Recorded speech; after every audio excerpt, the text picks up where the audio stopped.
আসসালামু আলাইকুম। পথে প্রান্তরে প্রয়োজনে অপ্রয়োজনে একটি ভিডিও নিয়ে আমি আজকে এসেছি রাকিবুল বাপ্পি। আমি আজকে ঢাকা শহরের সবুজে ঘেরা একটি খেলার মাঠে এসেছি। মাঠটি মোহাম্মদপুরের ইকবাল রোডে অবস্থিত। আমি আজকে মাঠটির দিনের সৌন্দর্য শেয়ার করছি, আরেকদিন রাতের সৌন্দর্য শেয়ার করার চেষ্টা করবো ইনশাআল্লাহ।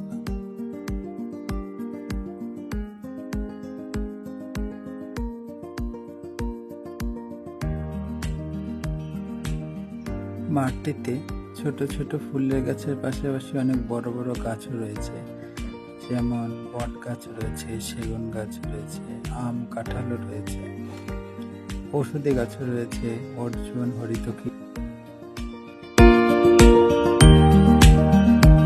মাঠের পাশে মোহাম্মদপুর প্রিপারেটরি স্কুল। স্কুল ছুটির পরে বাচ্চারা এখানে খেলতে আসে। ধন্যবাদ। ভালো লাগলে লাইক, কমেন্ট, শেয়ার করে দেবেন।